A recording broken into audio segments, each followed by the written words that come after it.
Agency meeting for Wednesday, the 23rd. If you'll please rise for Pledge of Allegiance. John, if you'll lead us. Please join me in the flag salute. Ready to begin. I pledge allegiance to the flag of the United States of America and to the republic for which it stands, one nation, under God, indivisible, with liberty and justice for all. Oops. There we go. I think I broke the county's chair. Uh-oh. Roll call, please. Chair Mulhart. Here. Director Flynn. Director Kelly. Director Borchert. Here. Director Andrews. Here. There we go. Good. Excellent. Okay. Agenda review. Oh, before I forget, Dan Nauman is in the audience, an alternate. Sam's in the audience, an alternate. I don't see any other alternates. Okay. Agenda review, any changes? No. Okay. Public comments, opportunity for the public to address the GMA board on GMA issues not on the agenda. Anybody? Anybody? Anybody? Going once, twice? Okay. Board member comments. Oh, somebody put their hand up? Yes, I did. Oh, is Right now or during? is it an agenda item or a non-agenda item? Has to do with, I think it's agenda, has to do with flow meters. Okay, it is on the agenda, so wait until we get to that point. Okay. Remind me if I forget. Board member comments. Opportunity for the board. Anybody on the board? Okay. We have a consent agenda, one item, approval of minutes. Any objections to receiving? Okay, we have a motion to accept the consent item. Second. And a second. Motion a second. All in favor? Aye. Opposed? Hearing none, so moved. Okay, action items. Number 2. Dave. Good afternoon, Mr. Chair, members of the board. For the record, my name is David Panaro. I'm the agency hydrologist geologist, and I'm here to talk to you about item number 2, which is a proposal to adopt a resolution for the Ventura Regional Energy Alliance, which is a joint powers authority agency created by the Southern California Gas Company and Southern California Edison, and they have several local members made up of cities and community college districts and whatnot, and school districts. And their primary mission, or part of their primary mission, is to conserve energy by promoting increases in local energy efficiency and use of renewable resources. That's very parallel and in conjunction with the GMA mission and our goals. Part of the groundwater management plan was to increase education and outreach, public outreach, and VCREA is poised to help us do that. In the board letter, it mentions something about a September workshop where we're going to bring a trailer in from Cal State Fresno and allow people to look and see how pumps are working and give them an idea of how to improve their efficiency on their water well pumps. And VCRA has set that up for us, so we'll be sending out flyers for that. So today, what we're trying to do is ask for your permission to adopt a resolution that will commend them for accomplishing their goals for the last 5 years. July 2008 is their 5th anniversary in being in business, and to commend them for continuing efforts and resource conservation, even though it's primarily electricity in their mind versus water in ours, but that's your choice today. Okay. We'll have that mounted on a nice plaque if you go ahead and do that. We have some plaques here that we can go ahead and send that to them. What is your pleasure, gentlemen? Okay, to adopt resolution 2008-06. That's your motion, John? Second? Anybody? Second. Okay, motion is second. Any discussion? Anybody? Neil? Just to make one observation that one of the largest users and largest expenditures of electrical energy in the state is the production and delivery of water. Okay. All right. Anybody else have any comments or anything? Tammy, a roll call, please. Chair Mulhart. Yes. Director Andrews. Yes. Director Flynn. Director Borchert. Yes. Okay, very good. Item number 3.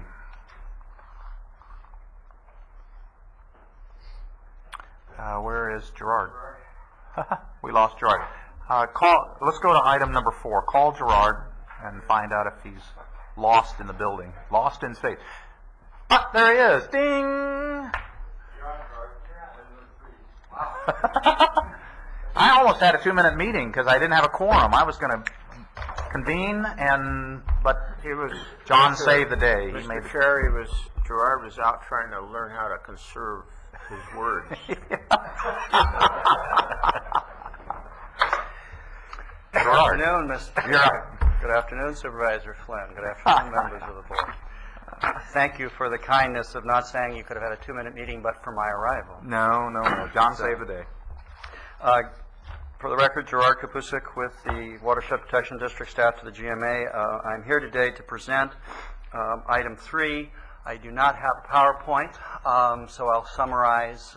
Essentially, the point today is to introduce the issue, to seek guidance and confirmation that we are on the right track or any course adjustments leading to finalizing an MOU with the United Water Conservation District, to provide the agency with additional capacity in the form of a technical staff position, principally to assist us in our tool of our quivers of arrows, to be able to tackle the problems primarily in the groundwater management plan, the update, the annual work plan, in the most optimal collaborative way we can. And that was the grounding of the development of this proposed MOU. I know the chair was involved in a meeting, as was the executive officer and myself, with the general manager of United a few months ago, where we started to discuss this concept. I hope that staff heard correctly, at least the framework, to the point in time that we have developed. The MOU is before you. In essence, it creates United has agreed to create what, for lack of a better term, is a TSP, technical staff position, housed in United for reasons outlined in the board letter, primarily in the short term, quicker, easier, faster. To establish that, that position, however, would report to the Fox Canyon executive officer in consultation with the United's general manager, for obvious reasons, because the person would be housed there, but would be essentially working on GMA-related items that your board adopted through those documents, primarily the GMP, the work plan, and any ordinance implementation issues that person's technical ability would be best served and would assist the agency. I think in terms of the agency staff, what we are looking long-term beyond the immediacy of the work plan is we're looking ahead to the 2012 5-year update to the groundwater management plan, which, as your board knows from the 2007 update, took a considerable amount of time. It requires a robust technical model. Dr. Bachman has created a great starting point. We need to take that to the next level, deal with very important questions like 9 basins versus 1, additional information that helps us manage the resource and helps your board manage the resource. So it's anticipated that, at least strategically, that person will be a very critical element of the agency's ability to do those things. So with that, I'd be happy to answer any questions that may be before you. John, do you have a question? Was there any consideration given to simply having a contract employee? There was consideration, and that still may be something that the agency will look at for project-specific qualities and technical requirements. But in terms of the integration with the model, United has been our partner in developing the model. Much of the overlap of the agency's territory is within United. There's a lot of common ground, a lot of common data sharing, a lot of common review of information. So at least up at this point, the discussion was that this was one additional tool we could add to our toolbox, which does not preclude individual consultants on individual specific issues. One of the things, John, when Gerard alluded to, I raised this issue a number of months ago with United, and Gerard was there, and Jeff was there. My concept was essentially, if you look over the history of this agency, we don't build capital projects, we don't manage capital projects, we don't manage facilities. What we are is essentially a technical oversight of a very complicated system. And it's that technical oversight that puts us in a position to balance rules and regulations that the constituents ultimately have to live by so that we can meet our long-term objective, and that is to bring the aquifer into balance. If you look over the history, as we have evolved as an agency, we had John Turner, if you recall, did a lot of stuff in-house because the level of modeling and capability we had back then was not at the level of modeling and capability we have today. Back then, we dealt with basically the, lack of a better term, the low-hanging fruit. As we go forward, trying to get ourselves into the safe yield, the problems get more complex because the subtleties now have huge impacts and may, in fact, control how we define the rules and regulation to get to safe yield without just making blanket statements that have no impact. We went through a long and lengthy process to develop a management plan. Concurrently, as we have evolved as an agency, United has evolved as an agency. I would venture to say right now United's groundwater staff is one of the premier groundwater staffs in the state of California. The regional board looks to what we do. Other agencies look to what we do. Dr. Bachman is considered an expert at all levels within this water management issue. We are very fortunate to have him on United staff, and I think Steve enjoys what he does with United, and at the same time he's been able to keep his objectivity and take that expertise and use it for other agencies across the state. As you well recall, when we went to Washington to get funding for the Freeman diversion, we had said to our folks in Congress, United is rounding, United in the county is rounding third base. We've got people that can't even figure out who's in the batter's box, other counties. I don't want to lose that quality of expertise when, in fact, the problems are going to get more complex. I had hoped years ago that we could run 10-minute meetings. Fat chance. We're not running 10-minute meetings. The problems are more complex. And for the GMA to be able to make good rules that are grounded in good science, it has leaned heavily on United in its technical expertise, and United has been very generous in giving that expertise under Steve's leadership. When Chris decided to move on to other activities, we were given an opportunity. And I think that that opportunity basically says United and the county and the GMA were really one in mind, and the cities were one in mind of solving the underlying problem, that is, balance the aquifer. We've always deferred to Steve Bachman saying, Steve, will this work? And Steve goes, I got to run another model. I've got to run another test. My concept is you have an individual under Steve's mentorship, under his guidance, so that he has confidence that the work that's being done is correct, so we don't have to double do it or review it constantly. That individual is an individual that dedicates their activities to GMA activities under a combined leadership through the GMA board, through the executive officer, through Steve Bachman, and through the general manager of United, all working to solve the same problem, and that is, what is our aquifer doing, and how does that impact our decisions in the future? My vision would be that that individual is an extremely technically competent individual that can operate at Steve Bachman's level. And that gives United confidence that the GMA is getting the best information it can. It gives us confidence as board members that, in fact, we're getting solid technical information being reviewed by, again, my opinion, one of the premier water agencies, if not the premier water agency in the state. And I think that's valuable to us when you go back to your respective constituents. And so this model that we have basically is designed to put that individual in the center of the technical world, reporting to United, reporting to the GMA with emphasis on GMA activities. As I said, my vision a number of years ago was we would turn these into 10 or 15-minute meetings. That has not happened. I think that this is a long-term opportunity because we have long-term problems. How that plays out over 5 or 6 years, I don't know. I do know that in 5 years we're going to redo this management plan, and it'll be better than it is today because the technical information will be better than it is today. Chris, when he was on board, discovered a number of things that we're going to talk about later in closed session that have led directly to being in a position to deal with those issues. We need that level of forensic investigation, and I think the program that the county or the GMA and United have worked out, I think, is to our benefit. So I would support this. If I might, Mr. Chair, because I did forget one aspect. Tammy? In addition to underscore the chair's comments, our executive officer is known for a few pithy sayings, and one of them is best to have 2 dogs in the hunt.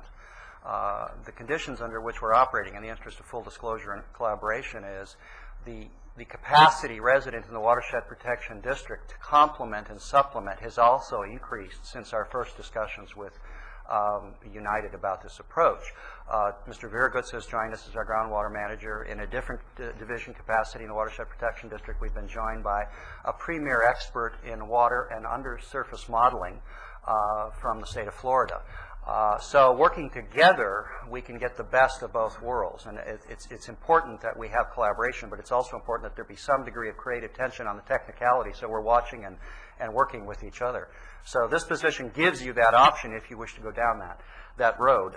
The other minor but important thing, I think we're very close. I think it's fair to say we're very close. The one issue is the general manager of United has expressed a concern about a term, a limited term complicating recruitment, and that can be an issue. We've structured this to be a limited term because it's our understanding of your board that you want a sort of in and out strategy that's concurrent with the budgeting, the work plan, and the 3-year discussions that we've had. So, but it's totally up to you whether you adopt this at the term suggested or some other term. The consequence of adopting it without a term is that effectively you've taken out of budgetary planning the cost, our portion of the cost of this position, and put it for here for an indefinite amount of time. So it's just a matter of how you wish to, as a board, to handle that. For the comment on that is that the concern that United has that if you make this a very finite time frame, you really narrow the scope of the kind of individual that we're looking for.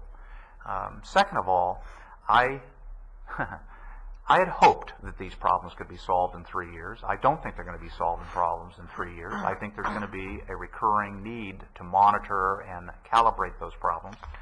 Does that mean it goes on for 25 years? I don't know. But I do know that we always have the right to change the time frame like we do with any staff member. I mean, we all have the authority to do that, and we'll do it prudently if, in fact, that decision has to be made.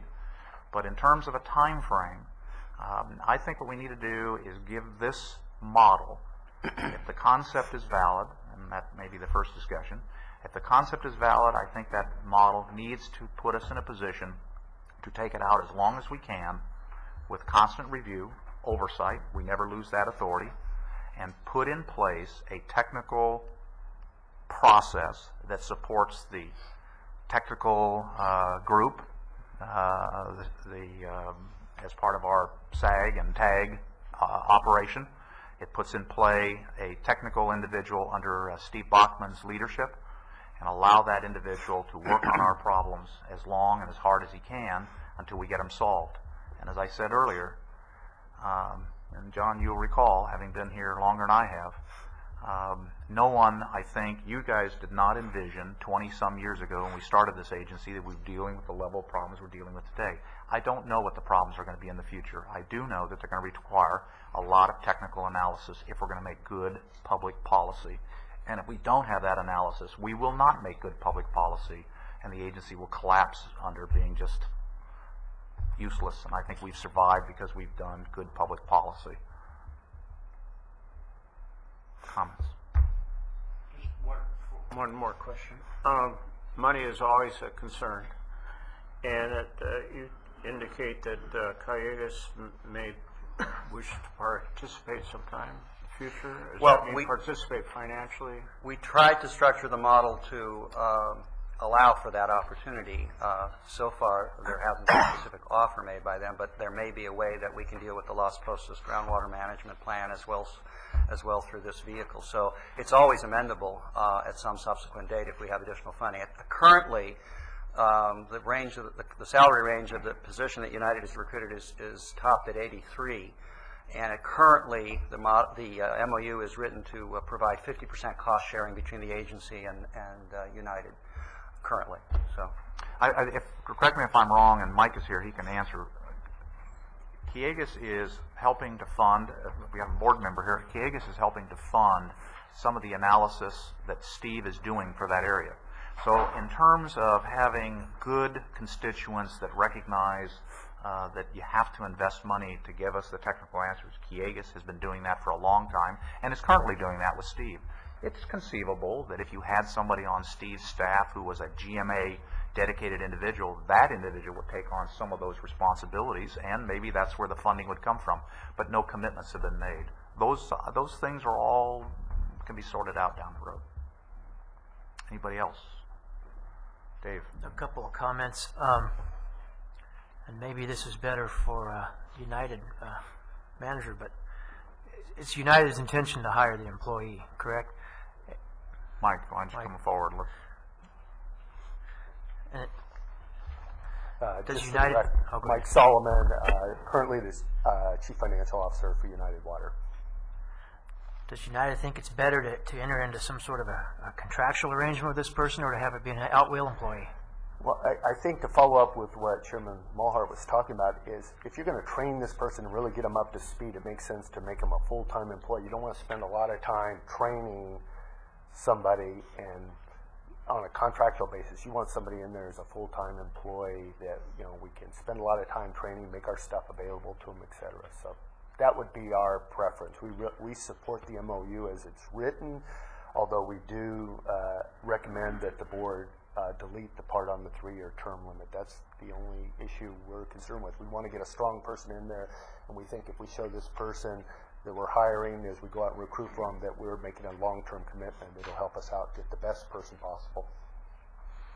On the other hand, when I think of commitments and I think of how things can go wrong in employment arrangements, sometimes it's nice to have an out. And the MOU seems to be an arrangement between the GMA and United in terms of how the payment of that employee is going to happen. But locking yourself into some sort of 3-year term with a person that may not work out to what you thought you hoped might happen, you might end up being stuck. Well, we'll obviously deal with that like you deal with any other employee. Number one, regular evaluations, and you set the tasks and the objectives and goals would be set. And if they're not meeting that, you go through the process of evaluation, just like any new employee you hire, and evaluate them. If they're not doing the job, you keep trying to give them the tools, train, to get them up to speed. If they don't work out, they just eventually, you have a way to eliminate that position or that person. Also, remind you in the MOU, it does say that at any time you can pull out of the agreement because funding's not available or whatever. We just are concerned about saying a 3-year term where somebody comes in and says, I only have 3 years and then I've got to go somewhere else. That's our biggest concern. But you can get out of it and you can deal with lack of performance or performance improvement issues. I understand that point of the limitation of the 3 years might not be encouraged people to apply. I'm talking about a different point of having United and or GMA be locked into a person that may not be ideal for the job when you perhaps initially thought they were. Again, I would just... But it sounds like you're leaning towards an at-will employment concept anyway. No, it wouldn't be. Would be a non-exempt employee. It's not a management or supervisory position at United. It would be a non-at-will employee, if you will. They have to go through normal evaluations. They get criteria, their work plan, and their goals for the year developed, and then they're evaluated based on that. So if this person doesn't work out, we evaluate them. Steve, Jeff, myself, we'll look at it and say, you're not performing, you got to bring up speed. Like with any employee, number one, especially at this level, if they're not performing, the first goals you try to do is help them to achieve. You say, what are we missing? Do you need more training? Do you need this? But I think through the selection process, between Steve and Jeff and others, we're confident we'll pick somebody out that we can make work, and if they don't, they'll be evaluated until they perform, or we'll make a change.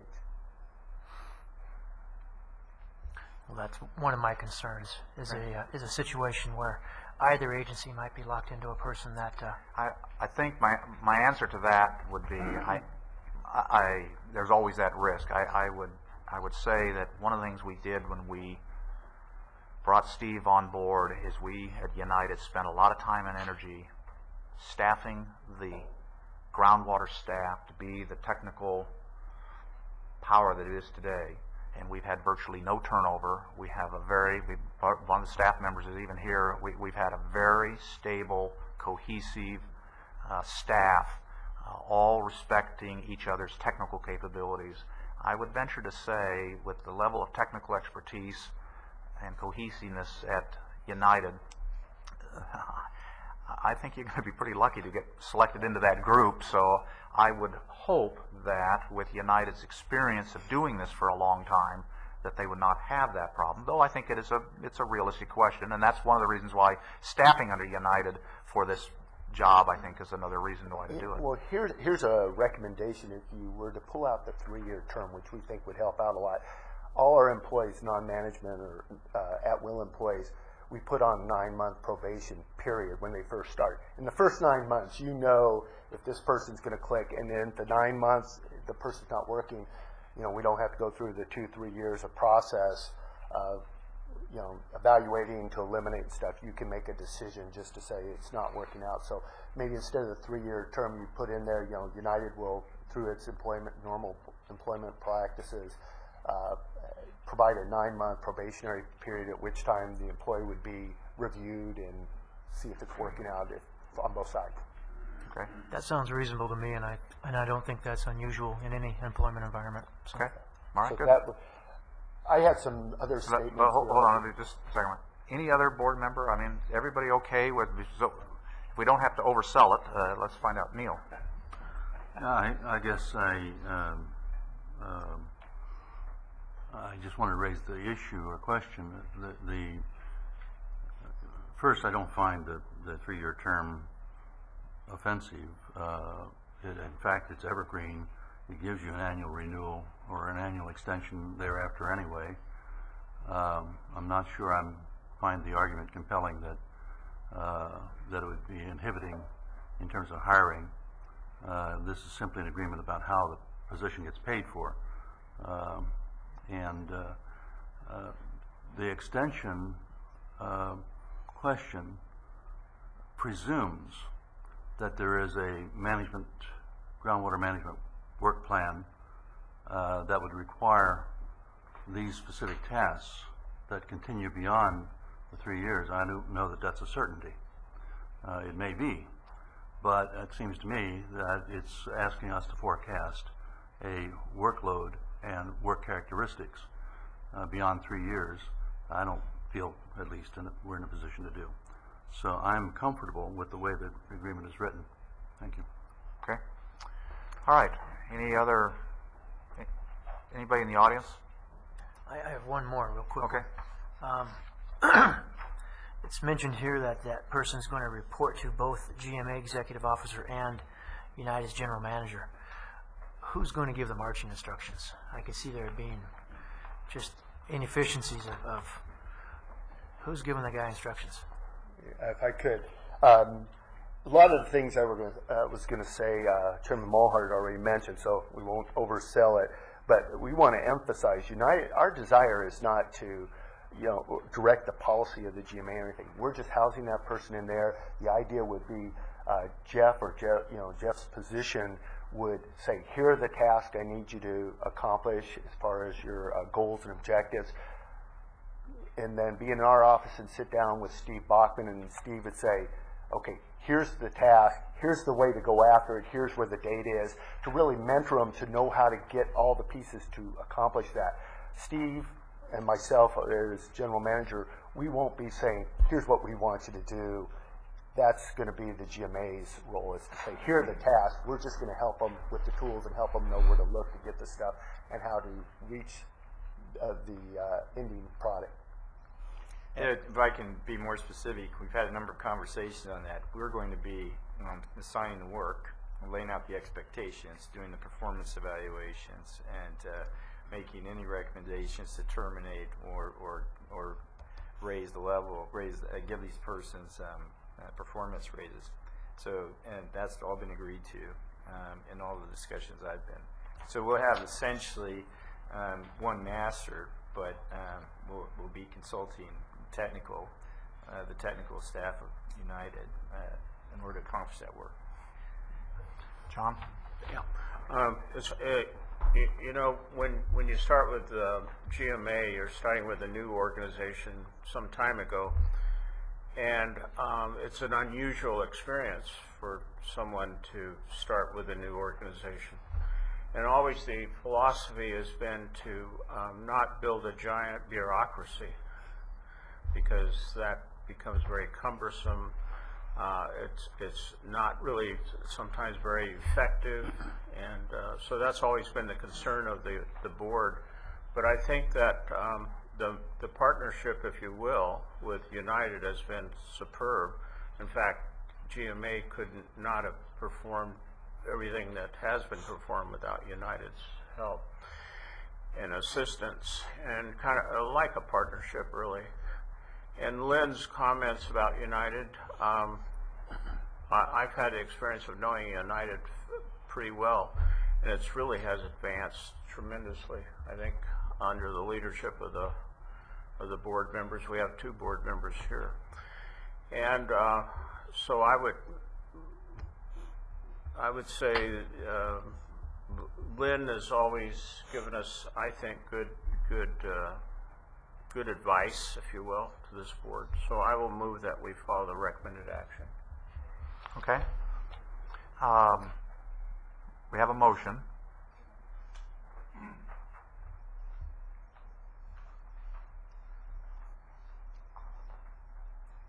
Motion, a second? Anybody, a second? I'll second. Okay, a motion and a second. Any other discussion from anybody? I do want to make a comment. So I know I'm up for election, okay? That was not an election speech, okay? None of you, I don't think, is a constituent of mine out there, right? Raise your hand if you are. One. Well, you are. Well, you voted against me anyway last time. I'm just joking. Okay, all right.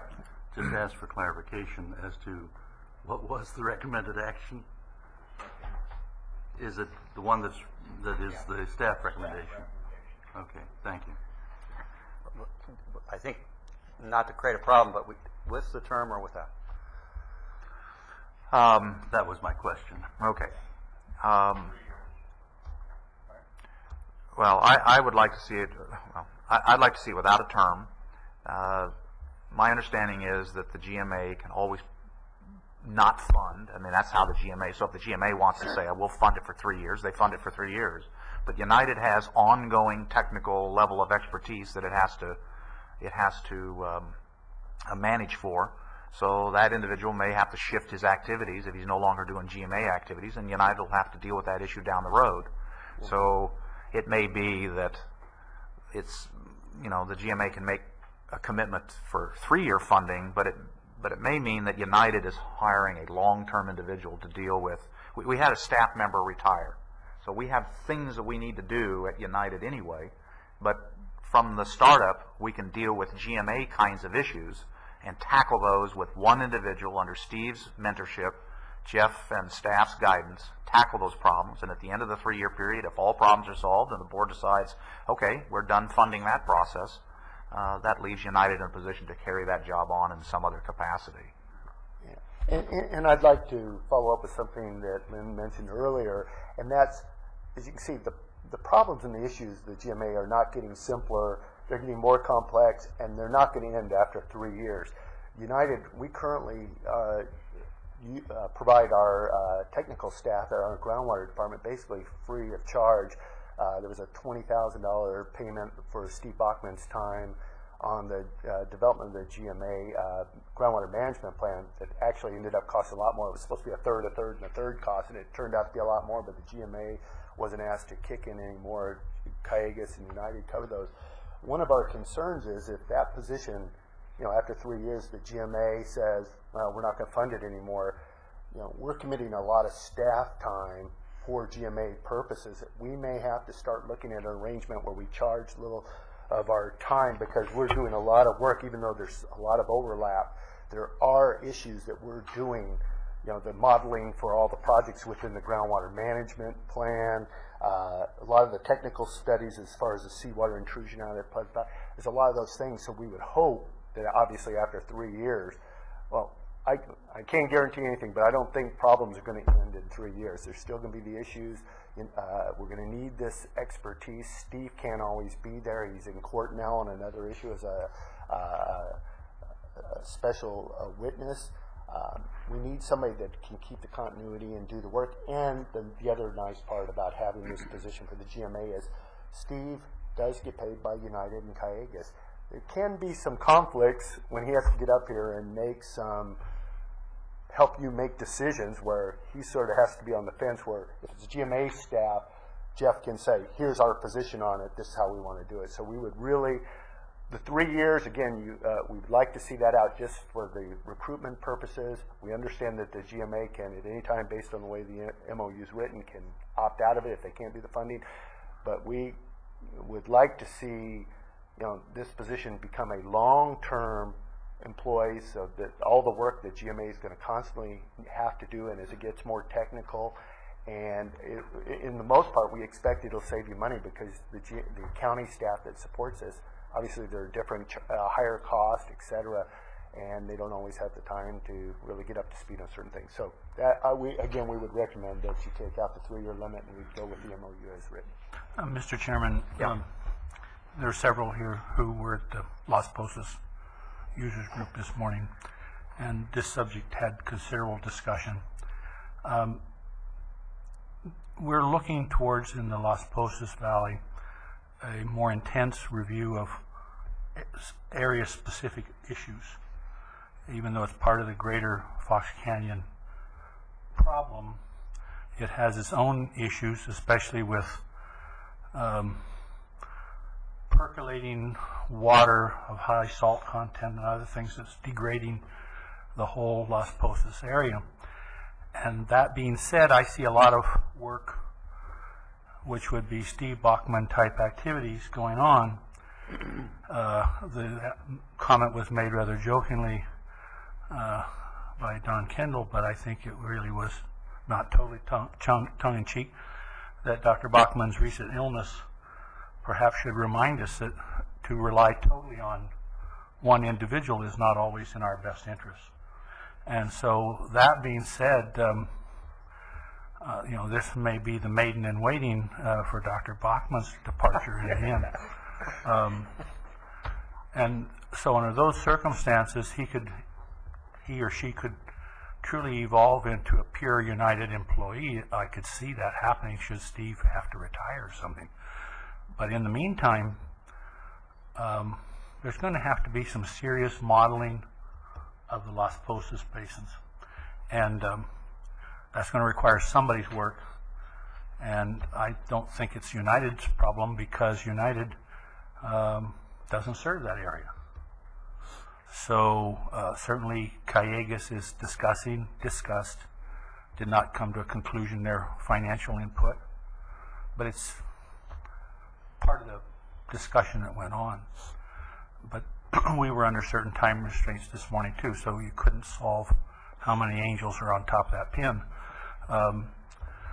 But I think that the idea of maybe having this position be open-ended, as long as we all understand that should this board here or successors to this board become unhappy, we can just stop payment. It becomes your problem. And with that, I see it as a satisfactory. Well, I'll add that to my motion if that's what you're asking. Well, I think based on the outcome of the discussion that we had at the Cayugas offices this morning, I think the consensus seemed to be, and if there are others here who were at that meeting who have a different impression and would like to speak, I would ask them to come forward. But that seemed to be kind of the consensus of what... This kind of goes against the, or does it, against the staff recommendation? You're recommending a short term, right? We were, based on what we understood your board told And us what, in the but I last hear you meeting. saying it's a long term, and I would amend my motion to include that. The issue you, Mike, the issue you raised. That suits you. Yeah, okay. The issue that you raised, you know, no one wants to talk about these things, but every major organization has succession plans. You have to. And God forbid that something happened to Steve or any one of our members at United. But if we do not have in place somebody who understands the complexity, who has the respect of all the constituents, then we lose a heck of a lot of technical expertise. And so it may be a mentoring process as protection for, again, God forbid, some catastrophic thing happens. And the way my vision, the way we structured it, is it gives us all an element of confidence that this individual understands the problems because he's under the mentorship and guidance of organizations that know how to work together. He's not coming off the street and dumped with a monumental problem, and now we truly have the problem that Dave raises. We don't know what we get, and 3 months later he's the wrong guy. So I'm glad you brought it up. You know, the 9 months you can dismiss an employee without cause. Yeah. The Las Posas issue is made more complex by the number of fault lines and things that are there that cause the profile to change within a few feet. And so knowing those things and having had a chance to review them and not just get off the boat and decide you're going to run the place, I mean, we need somebody who kind of has the chance and understands modeling and could try to help, because there's going to be a number of issues that have to get solved over there. Let's make sure, though, that we wish Steve Bachman a long... Drink plenty of water. I almost felt we were at a wake here for a while. I remind Steve all the time, as a consultant, the older he gets, the more expensive it gets because the beard gets wider. Yeah. And stay off bicycles, I think, is another rule. Yeah, there you go. All right. Anybody else? We have a motion to adopt staff's recommendation to exclude the 3-year. That's what it was amended. Am I correct in my... Okay, that's the motion. Any other discussion, either from the audience or board members? Can we have a roll call? Mr. Mulhern? Yes. Director Andrews? Yes. Director Flynn? Yes. Director Kelly? Yes. Director Borchert? Yes. Okay, very good. Thank you. Item number 4.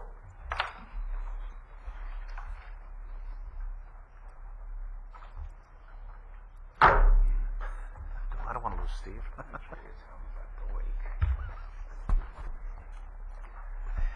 Yeah. Good afternoon, Chair Mulhart and directors. My name is Rick Yergoots, and I am the groundwater manager with the County of Ventura Watershed Protection District. I'm going to take about 10 minutes to present to you item 4 today. And Tammy, how do I prompt for the slide change? This thing here. Thank you. Oh, I see the sign now. Okay. Your board has been working with flow meter calibration for some time now.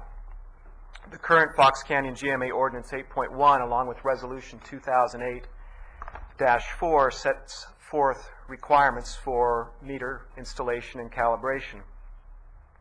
Proper flow meter calibration is key to determine how much groundwater is being withdrawn from the Fox Canyon Groundwater Management Agency boundary.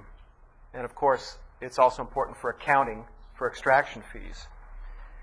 The current ordinance and resolution require owners of groundwater extraction facilities to install flow meters on their wells and test the flow meters for calibration every 3 years. If they're out of calibration, the meter or the owner is required to calibrate the meter. During the May 28, 2008 board meeting, the board voted to rescind Resolution 2006-01 in order to adopt Resolution 2008-04. There were modifications needed. The result of the action was to clarify the requirements for meter calibration and testing. The updated resolution 2008-4 benefited from our experience following adoption of the earlier resolution and from working with the meter committee. Also, during the May 28, 2008 meeting, Fox Canyon GMA staff was directed to study and propose solutions to a problem brought up by Mr. Fuller. The problem had to do with the relatively high cost of meter calibration for an owner of a small well, such as himself. This compared to owners of much larger wells who, by the way, if the well motor is 25 horsepower or more, are able to get it calibrated. I shouldn't say calibrated, but Southern California Edison will conduct an efficiency test and also provide information on meter calibration at no charge, whereas somebody in Mr. Fuller's position could be charged. So we were directed to evaluate any options that could be made for small well owners. Following the board direction, we worked to determine reasonable ways the agency could provide flexibility. We again sought information or consultation with the meter committee, and we reevaluated the Southern California Edison program to make sure that, in fact, the program would or would not aid the owner of the small wells. We also worked with the Ventura County Regional Energy Alliance to help us fine-tune our understanding of meter calibration. And what we found was that Southern California Edison was not in the position to conduct meter efficiency or pump efficiency tests and meter calibration for well owners whose wells had a 10 horsepower or less motor.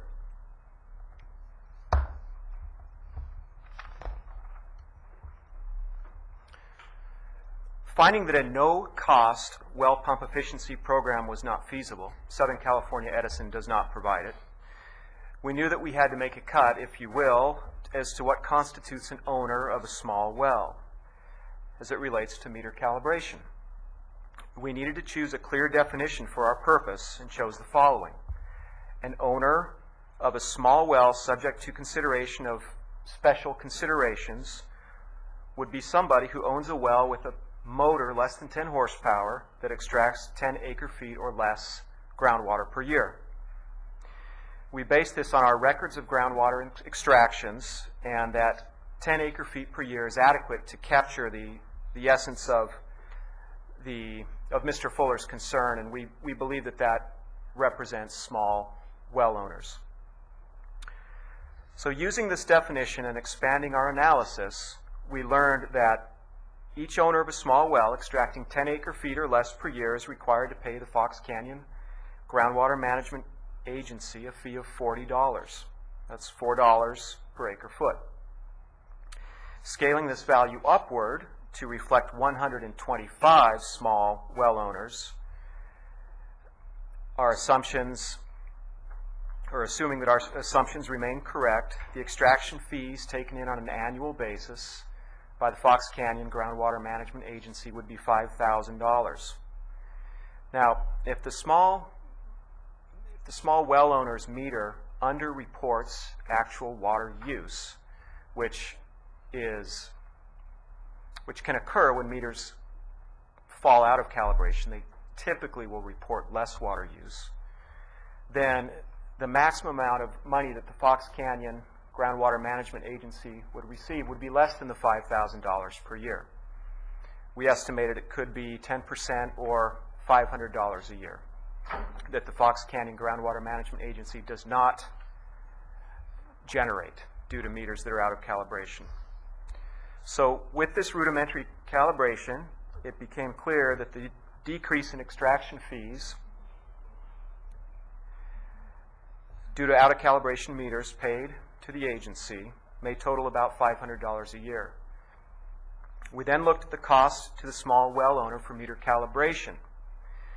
We believe that $300 is the going rate for a meter calibration test or a check. That $300 does not include meter repair, only to check to see if it's in calibration, so the cost could actually be higher. However, using $300, times 125 small well owners, the cost escalates to $37,500.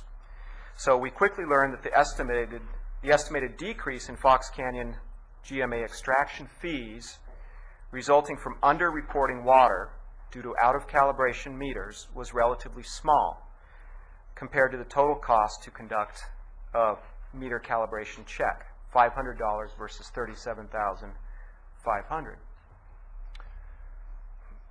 Armed with this information, we've strived to provide the board with some options to consider.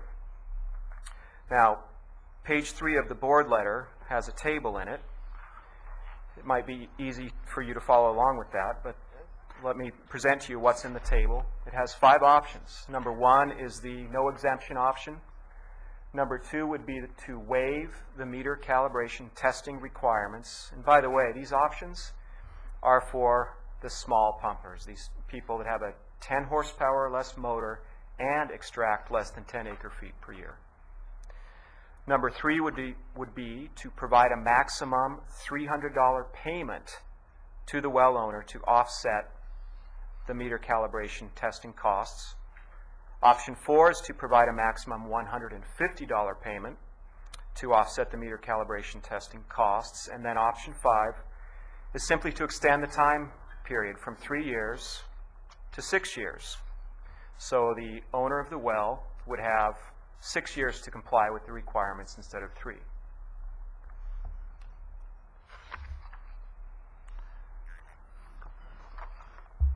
So I'm going to go through the options. The first option, no exception.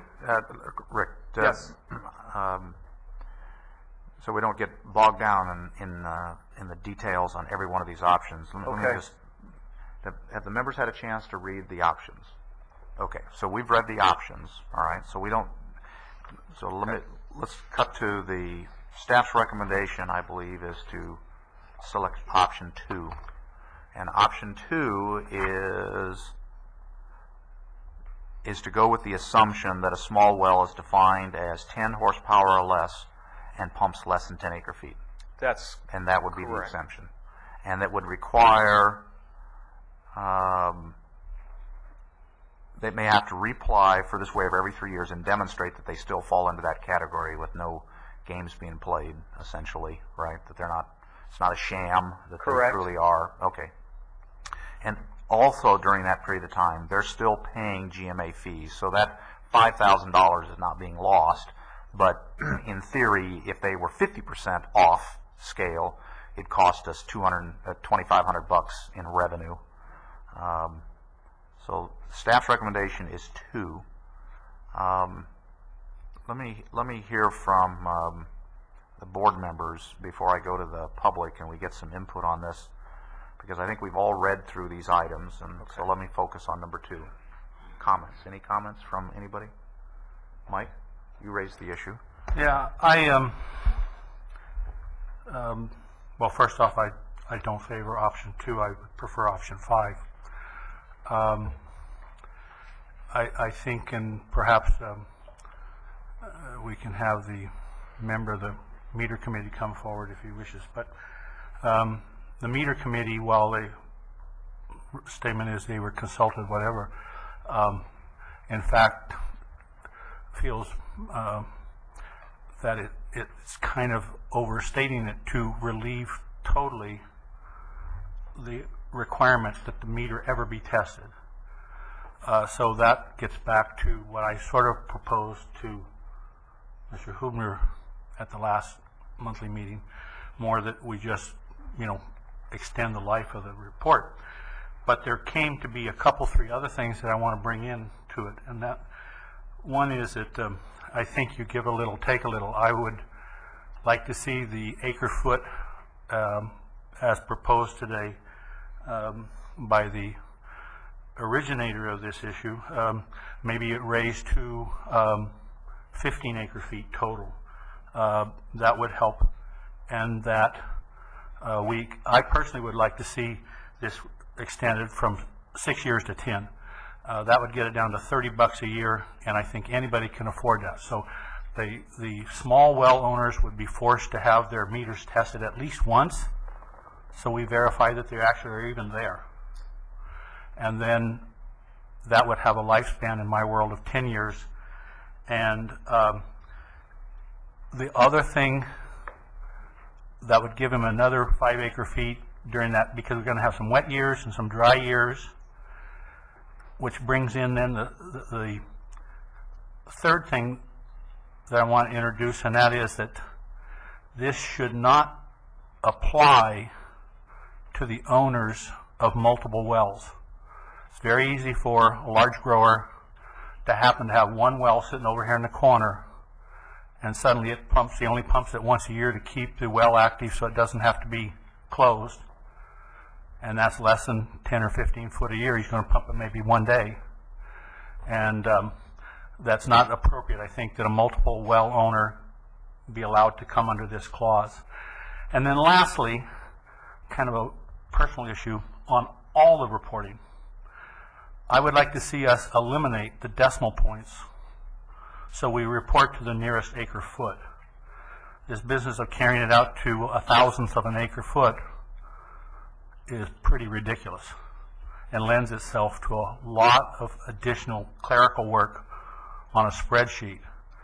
You know, with us now totally validating that a person can be 5% error, if you count it 5% or low or high 5% high, that's a 10% total spread. And so you can have a large pumper having more error in one day than the total decimal points on all the well reporting would be. So it just seems, let's eliminate some work.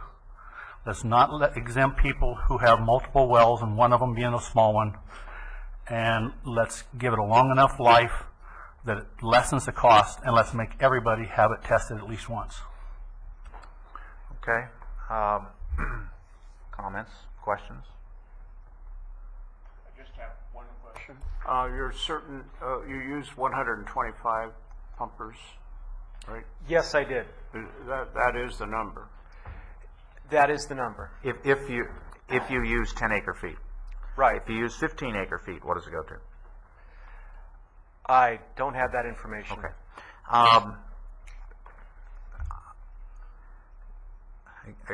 Going back in history, when we started the GMA, we had no meters, no well testing, we had zero, because it was easy for us to save a lot of water.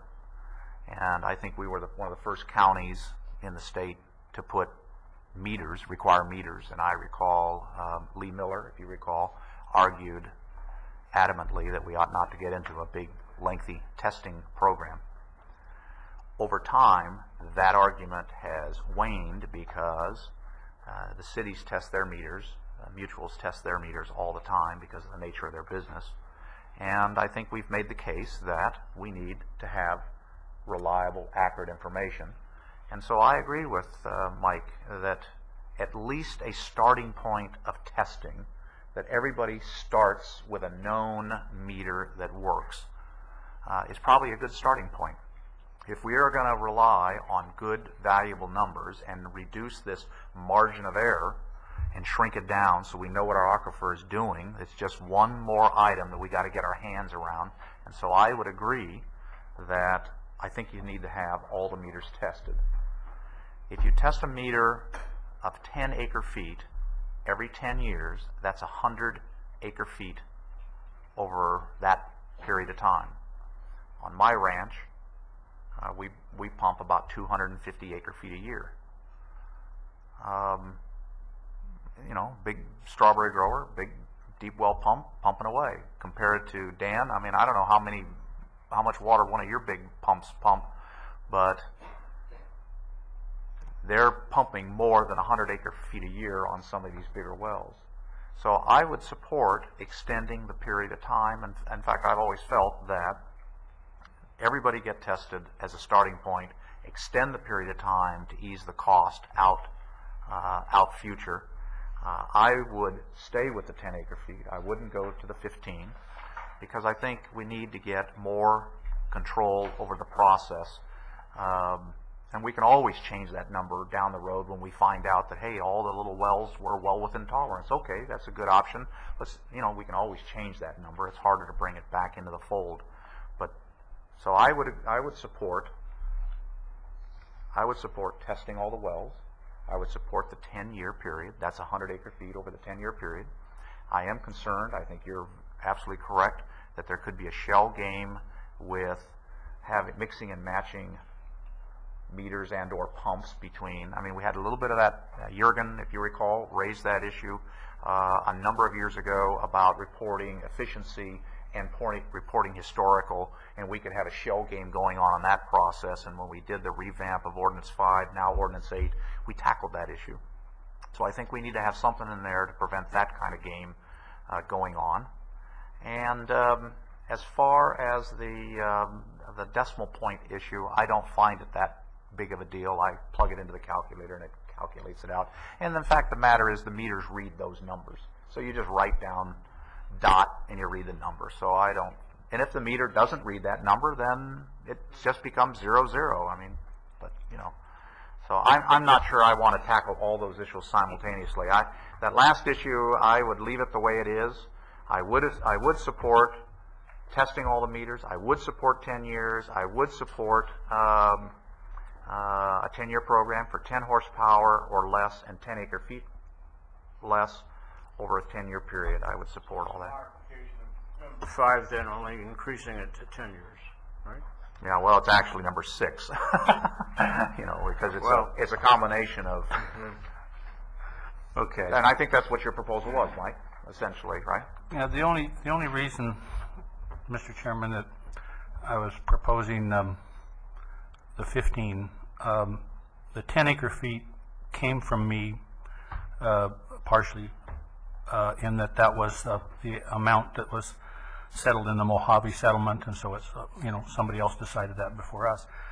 But in this morning's discussion, we were talking about the variability of years, and we are this year in a drier year than a couple years ago. So those who are in watershed protection might remember more floods, certain erosion issues. But unless we have some sort of a rounding process or whatever, we could easily have a dry year throw one of these small pumpers over the top, which then immediately flips them in to non-compliance. And so we need a smoothing mechanism of some kind, I would think, and that's also why it just seemed to me the rounding to the nearest whole number makes a lot more sense when we're allowing a 5% variability. But I'm willing to give a little to take a little in this case, so thank you. All right, so I think I've repeated what essentially you said, and that is everybody starts off with a test, no subsidy. That's money we don't have to spend. 10 years, 10 horsepower or less, 10 acre-feet or less. And we deal with the potential of a shell game and how you write that wording. I think we need to pay attention to that because people can get crafty. So we need to protect ourselves on that. But that's essentially what your proposal is. Anybody else? Yes, sir.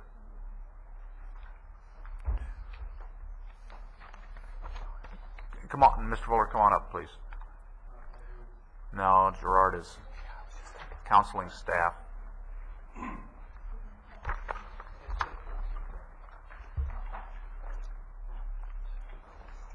The problem that I see with the 10 acre-feet per year is you're already looking at a few users of that 125, they're already there. You have no adjustment for dry years. You have no adjustment in there for the tolerance on the well. You have no provision whatsoever. We've saved and have credits on the book that we can never use now if you clamp us at 10 acre-feet. No, whoa. The credits will have nothing to do with the 10 acre-feet. That has nothing to do with that. The credits were designed, if you overpump your allocation, how do you pay? If your allocation was 10 acre-feet and you overpump it, how do you pay that overpumping? No, but what it does, it throws you into the calibration mode. But that has no. Of course, now, but sir, you're mixing apples and oranges. The credits have no issue associated with whether or not the meter is valid or not. So the credit issue is not the issue. The issue that you raise, But the fines for being out of calibration do, and the instant that you go over that 10 acre feet is what they're basing the fine on, not what you can use out of your credits.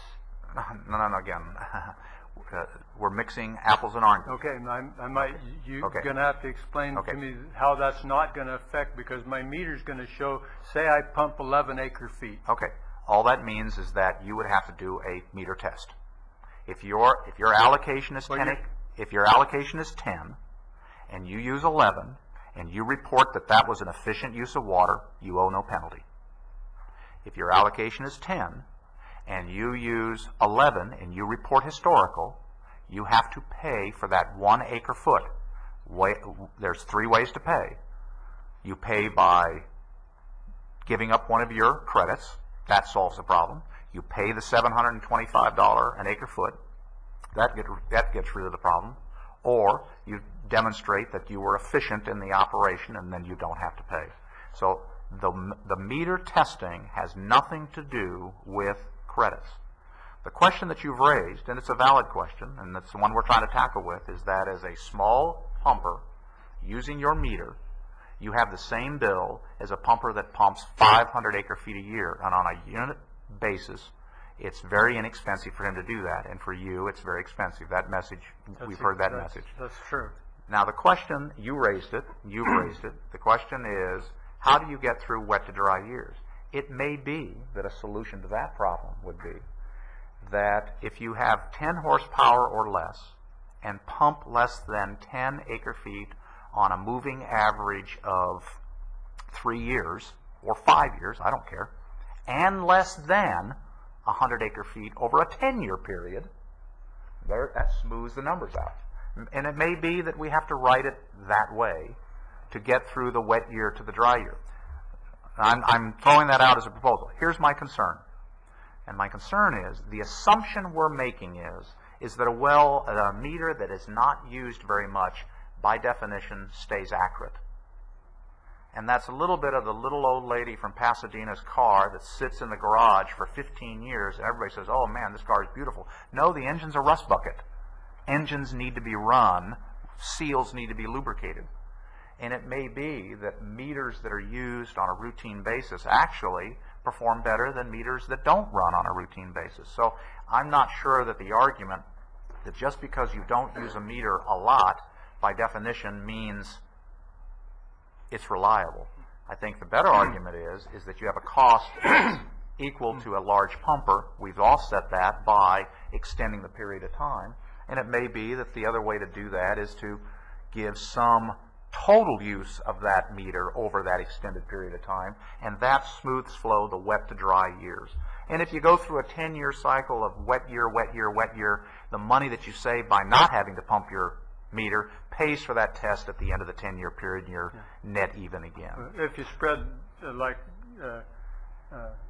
was suggested, spread the tests over 10 years, it's going to average out, and that's not going to kill anybody. Yeah. And it'll be fair. But another issue that didn't come up in this presentation, and we talked about it this morning in the meeting, you're talking about less than 1% of the water that's pumped are pumped by these 125 users.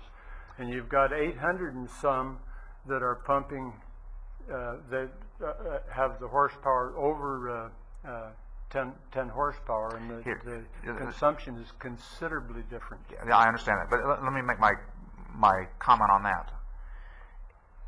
If we were trying to tackle the problem on day one, where we're just trying to get all the horses back into the barn, I mean, 1%, we got 40% of the horses gone, 1% doesn't make a big deal. No, it doesn't. We're 20 years down the road. We're having long, lengthy debates of whether to impose a 5% cutback, and the margin of error of what that 5% cutback means.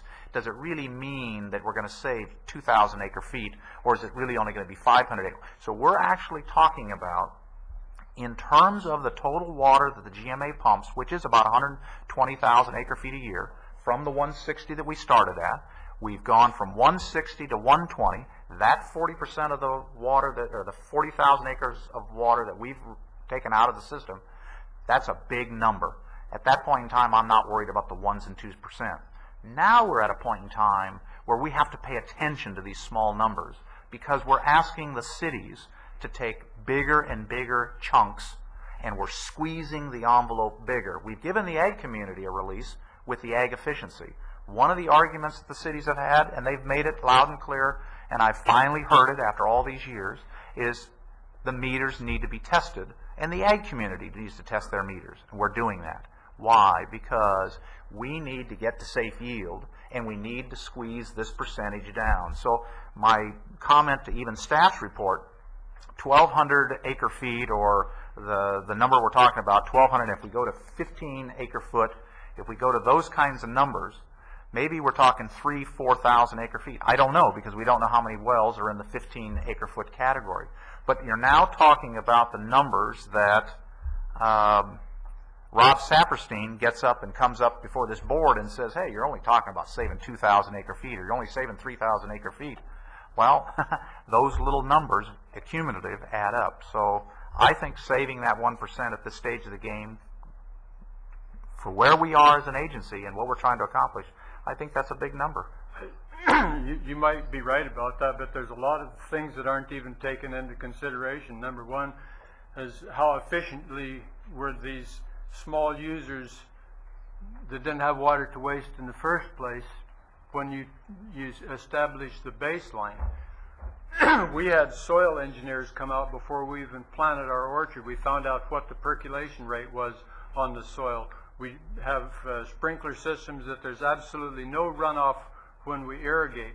We put in 2 soil conservation check dams over the years, and we catch basin water and percolate into the ground. So you report efficiently? No, we report as M&I because that's what Fox Canyon Management in 1984, because... No, I understand. Back then, yes, I understand. So we were already very, very efficient in our water use, and we've already been cut down from what we need. We took out 40 trees just to make sure that we could stay within what our allocation is, and now you're talking about cutting another 5%, and we were efficient to begin with, so this is a losing ball game for me. Okay. And again, we're just ahead of the game, and you became efficient before you had to. I know it. Yeah, but you're operating efficiently today. Absolutely. Okay, then you're set. We have our ranch is 70 acres. It's all the domestic and ag water for that. The Jerez is 33 acres. All the residency requirements and that partial ag water, and 20 acres of Dr. Millington's place, and all the domestic water and some ag water. If you're operating efficiently, this ordinance will not. You're going to have, by definition, if you're operating efficiently and you're reporting efficiently, you're going to have the water to continue to operate efficiently. The only question mark is if you have a small well with a small pump pumping less than 10 acre feet, do you need to incur a $300 charge every 3 years? I think the board has heard your message, and Mike is proposing, yes, you have to have a well test or meter test, but then we'll extend it out 10 years. We can come up with some methodology to smooth flow that number, maybe a total over that period of time, and if they're below that number, then it averages out to the 10. Maybe that's the Mr. solution. Chairman, let me, in defense of Mr. Fuller, he has a 5-horse pump, which means that little meter is going to be running regularly, so it's not going to be turned off for 6 months at a time. Secondly, is he has a mixed use, as he said, M&I, so he's got domestic use as well as ag use, and that's what kind of presses him to the top. Lastly, and maybe if Carol wishes to speak to it, but it's our feeling there's more like 60, not 125. I asked staff this morning how they arrived at it, and I think if you just look down the list of all 10 acre feet or less wells, you'll pick up a certain number of wells that belong to large producers who have multiple wells and are not single well, small pumpers. And that number previously looked like it was a 60 number, not a 125 number. We have fresh information on that. We looked at that this afternoon. It was about 100. So 100's the answer. Okay. But you're making exclusion to the multiple, to make sure that the multiple well guy doesn't fall into this category. Exactly. Yeah, okay. All right. Anything else, sir? Yeah, I'd like to compliment the board on, and all the work that was done on this. A lot of work was put into it. Thank you very much. We haven't solved the problem yet, so we're getting there. Anybody else? Okay. Mike, you've made a proposal. Do you want to make that as a motion? Yeah, but with the revision to 100 wells, are you still, where are you with the 15 feet? I personally, I think we need to stay at the 10, and we can always change it out in the future, and I would include some total amount of acre feet after that period of time. Yeah, I mean, if we're going to manage this, I think we have to manage it, and I don't think that $30 a year hurts anybody, given the we've got, again, going outside the county, we've got growers in Temecula and down in San Diego and others that are ripping out trees because they can't support this business. We have managed our business in this county better than a lot of other counties, and it means that we have to continue to do that. And so I would personally stay at the 10 horsepower, the 10 years, and a cumulative of 100 acre feet over that 10-year period. Some way to average that out to get through the wet and dry years, deal with the multiple pumpers so we don't have any sneaking under the tent. I think those are all valid issues, and I would support that. I think I support the motion as stated by the chairman. Well, I'm just repeating it. A second, anybody? So. What is your motion? Mike, you can say it. Well, I think if you took the last page of the recommendation, I think that a lesser requirement is granted to those well owners with a pump of less than 10 or who extract less than 10. And that the meters, this exception will allow the meters to be retested every 10 years on that category of pumpers. And owners of multiple wells with one small pump cannot be included in this group. Now, I'm not sure whether Al would want to restate that or how you exclude a person politely. For your board's consideration, I know we've run into this problem before, and I assume it'll be a problem here, but you may want to consider operators who, the operator and the owner are frequently different, and the operator may have more than one owner, so you may want to include excluding operators as well, but operators with multiple pumps as well as owners with multiple pumps. Well, so what you're thinking is that the term operators and or owners? Yes, sir.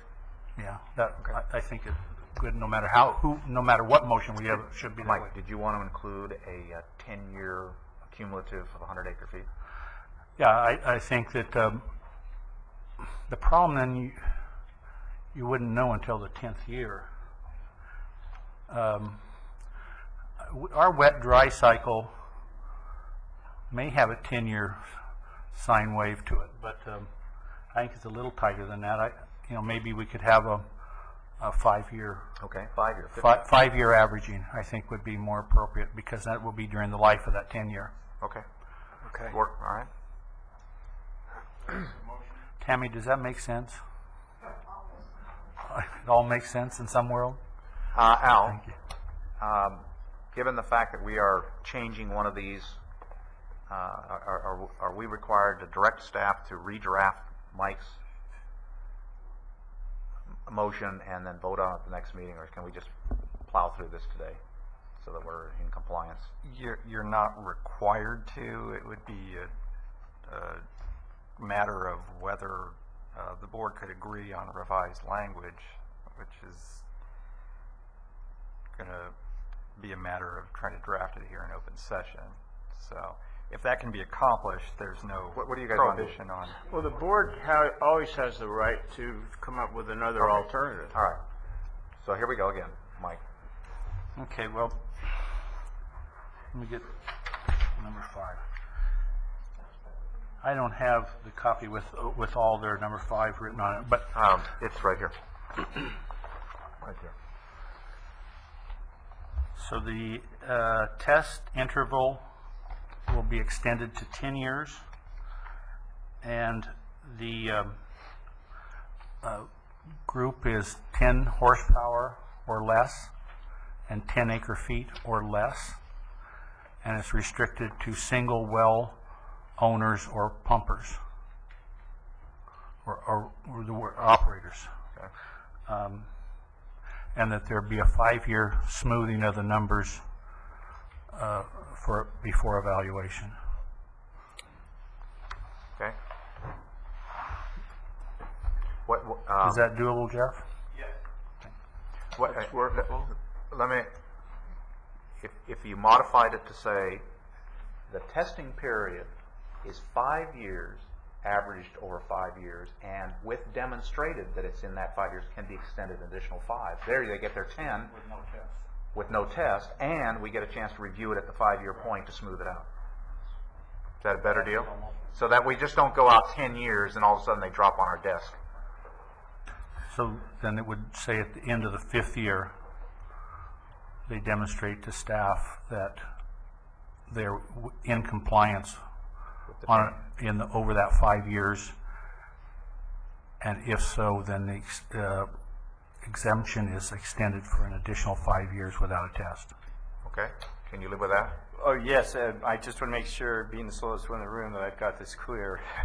So to start, we go back 5 years, look at a 5-year average, and if they're in, they're in. If they meet the criteria. You give them And another 5 year, and we keep moving a 5-year in. No. They get one extension of 5 years. At the 10-year point, they have to do a test, and now we start the 5-year process again. And they're all eligible for a test now. Okay, that's the clarification I wanted. So test now. Everybody and then has to have a qualifying test. That was the point. Got it. And I've discussed with you before in this forum was, who's monitoring other things, including sanitation, and I think that's a whole nother issue. But right now, I think everybody has to have a clean start point, and that's now. Just a question, Okay. will the smoothing, is that going to work, or would it be better would it improve the smoothing to have a range? No, let's make it with a fixed number, and we can adjust it at some point. Everybody starts with a test. If they meet this criteria, they have to report to the GMA in 5 years that they want a waiver to go another 5 years. At the end of that 10-year period, the whole process starts over again with another test. I think, Mr. Pratt, I see what your question was, and I think the past history to qualify now in the beginning, does the test now have a 10-year life? There has to be some way that qualifies, and yeah, maybe the last 5 years, past 5 years would say, okay, you were less than 10 for the last 5 years, so this test will now have a 10-year life, but you got to requalify in the 5th year that you, in fact, lived up to that agreement. And then after that, if they lived up to the agreement during the first 5 years, they get an additional 5 years for free. But then at 10 years, it starts all over again. Okay? As far as checking the 5-year, that you gotta have to do as a staff, that's a minor expenditure Yeah. of staff time? You have to come forward because we have to get you on the record. So Okay, your thank you. name and your city, please. My name is William Miller, Bill Miller. I live in Moore Park. Just a clarification here. You're talking about multiple users or multiple wells, pumps, whatever. Are you including multiple in the person that would have a large well and a small domestic well? They can't very well play the shell game with a large well and a domestic well. So would that be making that person, taking him out of the lower group? I mean, his small well and the large well, you can't put him in with multiple. You shouldn't be able to put him in with multiple wells or multiple, the way you were talking a minute ago. You see what I'm saying? In my opinion, a person who has one well big enough to be a big well, I'm sorry? a person who has a large well is going to have to be testing it every 3 years, correct? Okay, so far, yeah. So while they're there, they can test we the haven't little got well. to that yet, right? Rest of the time. I would not exempt that person from the small well being tested also, because he's already going to have the tester there. It's a multiple well person. So a person who has a small domestic well who's filing report on that would have to have that well tested. Mr. Miller makes a good point, though, that some people have a irrigation-only well, it's not drinkable, and they have a domestic well that is potable. So that's a consideration for you. That's my case. And how many acre feet does your domestic well produce? You have it Just metered goes now? to a house. I don't know how many. It's a very tiny amount. Yeah. But no, we haven't got to the issue of the 3-year testing on the larger wells over the 10 acre or the 10 horsepower. That's still yet to come, right? No. We're not debating that. Okay, that's why I want to speak to that as Okay, well. speak to that. Now? Yeah, Okay. because we're not debating to change that. All right, okay. But you know, if you have comments on that. I made a few phone calls after I got the notice in the mail. I installed a flow meter a year and a half ago, maybe 2 years ago, because I was notified by Mr. Pinero and the Fox people that had needed to be done. I installed the meter, and then I get this notice here. So I made a few phone calls. Now I don't know where we get them up with a $300 charge, but what I found was a $400 charge, and I was beyond that. I'm told that some meters can be $300 to $500. I don't understand. I'm curious to know what criteria was used to determine a 3-year period, because in phone calls I made to a couple of the testing people make the flow meters, they don't see any need for a test that often. Now I called my chronometer, who I don't think their meters ever fail, but when you put in, maybe the testing could be based somewhat on the age of the meter, as well as you put a new meter in every 3 years. If you have, by the way, I'm speaking for myself and my neighbor, Waters Ranches. They have more meter. I only have 2 wells. They're on separate pieces of property. But you know, $400 to $500 to test a well every 3 years, with the way things are going up, costs and expenses. I know everybody thinks farmers can just dish out money. We have no end to it, but we do. And with expenses going up the way they are, I can't see testing wells every 3 years if you're going to find whatever percent. Let's say it's 1%. I don't know what the percent is. But just testing a well doesn't mean that it's going to last the next 3 years. I mean, testing the well itself, it's like if you don't have a problem, if something's not broken, don't fix it sometimes. And just the testing, I know I'm very much involved in testing backflow valves, because we have hundreds of them on a property I'm involved with. And just the testing sometimes causes a problem with the backflow valve. So I don't know that that's the case with flow meters, because this is all new to me, this flow meter stuff, but I think that when you get a brand new meter, maybe some consideration be made there that one at least doesn't have to be tested. Maybe a new meter should be 10 years or 8 or whatever, and then after the next time, a lesser period of time. I appreciate your comments. Let me kind of give you how this evolved. This issue has been raised over the last 15 years, and we have put it off for 12 of the 15 years. Stretched it out. Sure.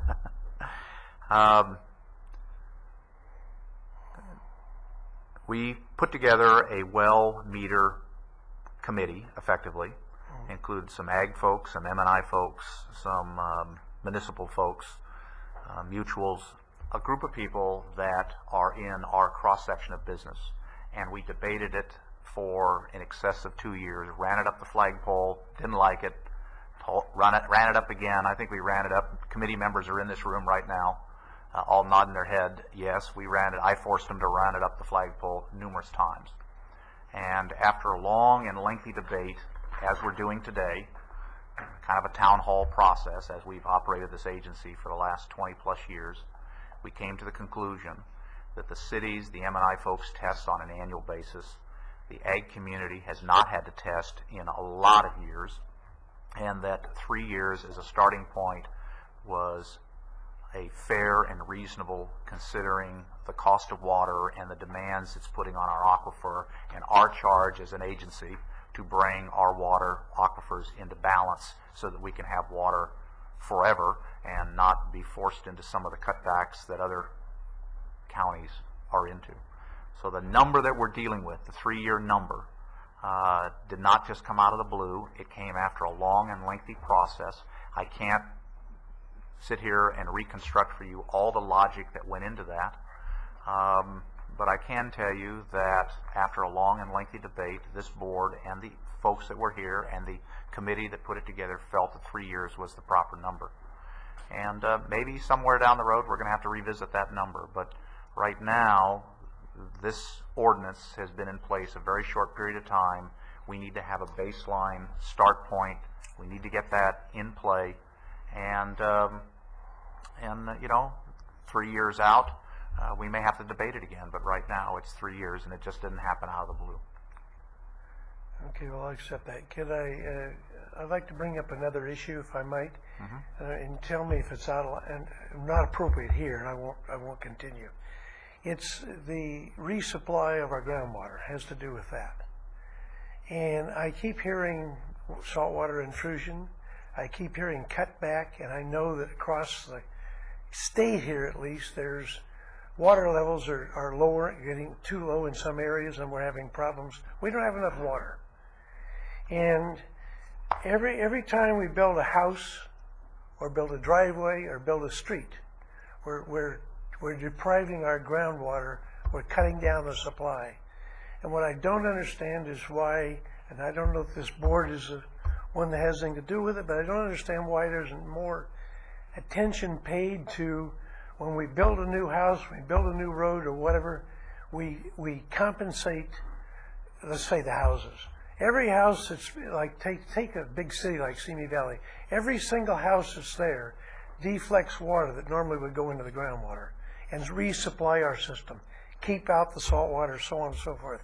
And yet nothing is ever done when a home was built to capture the water that comes from the roofs, the garages, the driveways, or whatever.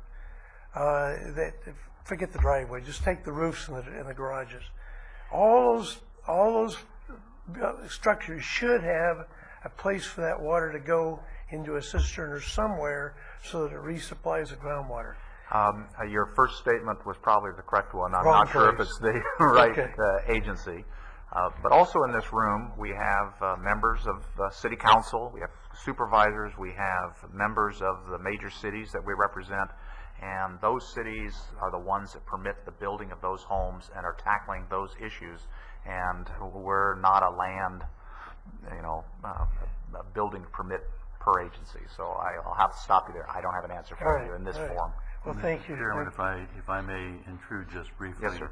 The city of Ventura is doing everything possible to do exactly those things that you're talking about. And indeed, we even have a cistern program that we've now proposed for our new developments. Good.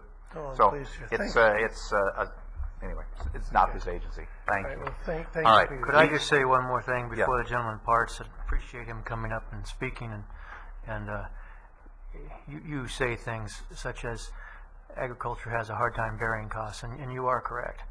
And I would encourage you that if you think you have verifiable information that seems to indicate that 3-year testing period is unreasonable, then you perhaps consult staff and strive to get it on the agenda so we can listen to that. Okay. Very good. Thank Thanks you, very sir. much. All right. We have Mr. Chairman, in light of what Al was saying earlier, it just dawns on me, we've mailed out the notices. Everybody knows it.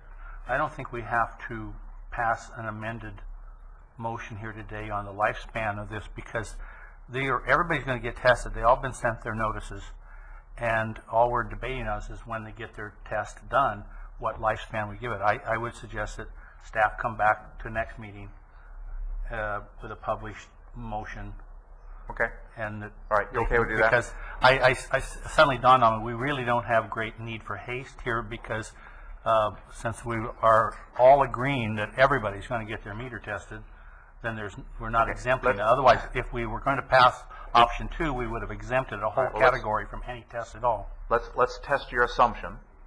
The assumption is that everybody is going to have a test to start the program out, where the lifespan goes.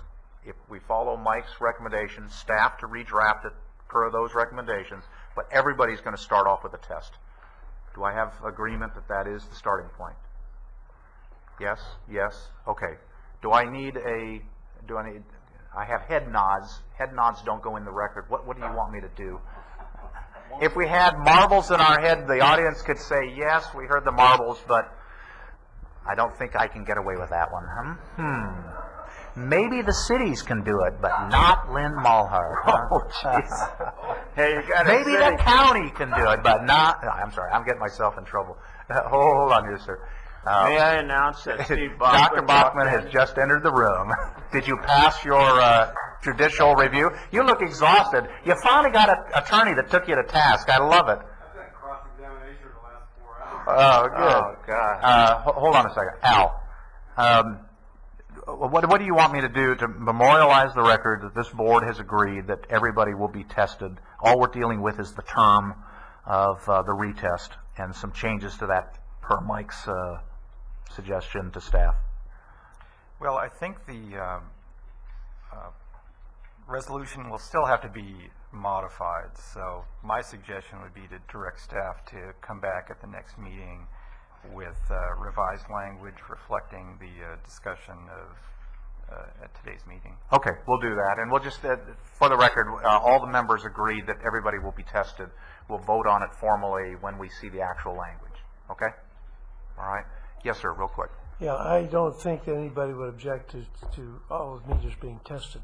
However, suppose somebody puts one in today, and then you want to test. One of the you should problems have some period of time. here's the problem, and it was debated by the water committee. Just because you put in a new meter does not mean that that meter is accurate in that installation, because the installation affects the ability of that little turbine to read correctly. So if the installation is not correct, the meter's reading what it sees. But if it doesn't see a smooth flow, then you could have turbulence, and hence you're getting an inaccurate reading for the actual water going by. So it's not just a meter reading, it's a meter testing. It's does that meter, the way it's put into its system, accurately flow moving from A to B? And that's an installation problem. We see that a lot. Okay? Chairman, if I might interrupt, though, I think that the resolution that we passed with the meters thing states that a new meter suffices as a recognized accurate calibration device, and then your next test is 3 years prior to that. Okay, there's your answer. Okay, so even with that. All right, Rick. Yes. Hold on. Shall I place this item then on first consent for our meeting in September? No. Put it on the, no, it needs a full debate. Okay. Okay, but redraft eliminate all these other ones, boil it down to the one that Mike summarized, and we'll debate that one, and yay or nay it up or down. And part of your re-review or your summary, if you'd please address the issue of the isolated well that's specifically a domestic. I mean, maybe that's a legitimate exception. The county can go out and they turn off your ag meter, and if your toilet still works, they know you're cheating. Maybe we have some way of. Okay. All right. Anything else on this item? Okay. Well, my little 3-minute meeting went to hell. Item number 5. Thanks, Rick. David Panaro again. Hopefully item 5 will be a little easier than the last one. This is a request from, It's a request from LAFCO, which is the Local Agency Formation Commission. There's a LAFCO in every county in the state, and their job is to, wrong slide. There we go. Their job is to regulate the spheres of influence and the annexations and reorganizations of various agencies, water districts included. and they encourage orderly development, formation, and preserve agricultural resources, things like that. The issue before you today is every couple of years, board members on LAFCO, or commissioners as they're called, rotate in and out, and Ted Granson is one of the two representatives for the small districts. GMA is a small district, so we have voting rights in that respect. Ted Granson is leaving, and the normal procedure, because LAFCOs are regulated by the Knox-Cortese Act, is fairly strict, and they normally would have both the, well actually in this case just the alternate would move up into that slot. So they're looking for an alternate position, and they're asking for nominations from all these special districts who have one vote each. Okay, let me, If you do not nominate someone today, we still get to vote on whoever is nominated. does anybody want to nominate either themselves or anybody else that we're authorized to nominate? Anybody? Anybody? David, you want more things to do? Dr. Kelly? Right? You want more things to do? Neil is not eligible. John, do you want more things to do? Okay. It is voluntary, just like the GMA board. Yeah, it's you know, if I was around more, and but I'm not. All right, so we have nobody here that has the time to nominate, and we can't nominate other agents. It's just the 5 seated board members, not alternates. Alternates on the GMA board are not. okay, and I'm sure Charlotte is her agenda, her dance I'm card. going to say in her absence, we might be able to. Yes.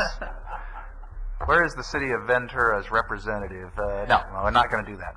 Okay, all right, very good. So no nominations for item 5. Yes, sir. 30 seconds. You do not have to, you can nominate any other special district member if you so choose. Oh, okay. Anybody want to nominate anybody else from some other special district? Okay. We've done the action items. We have administrative reports under the executive officer reports. Any questions on any of those? Move to receive and file.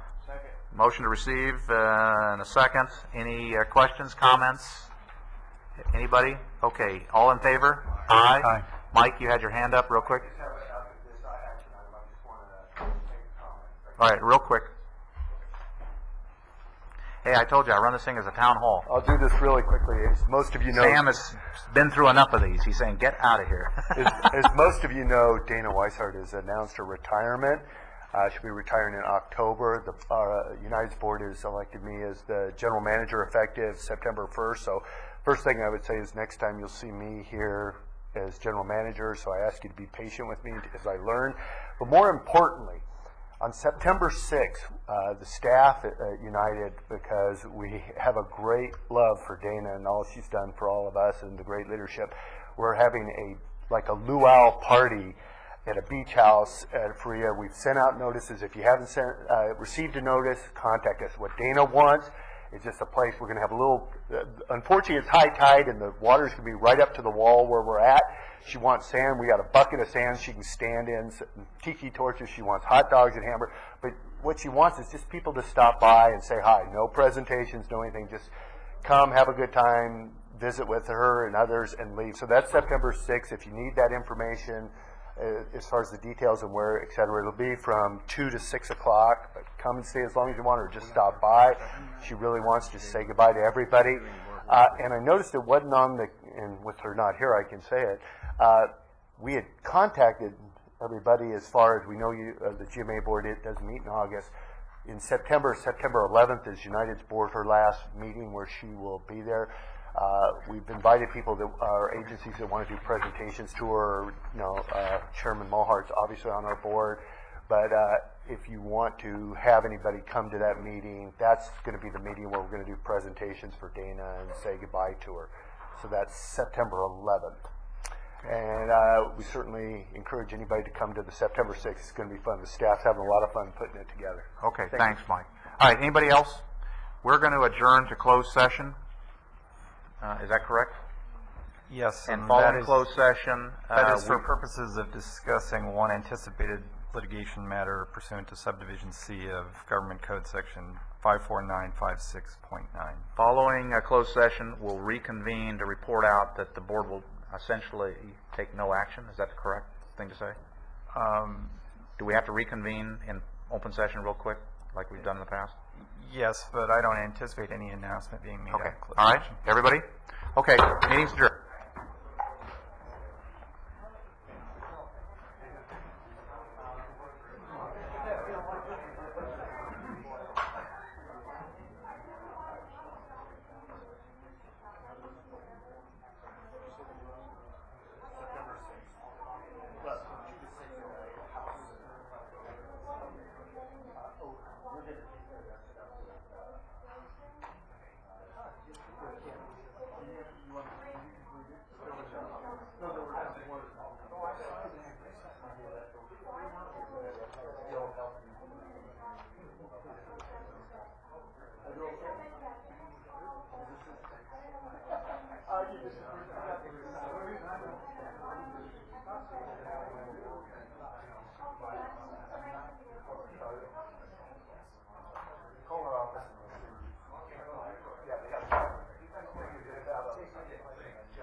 I don't know if you resolved it or not.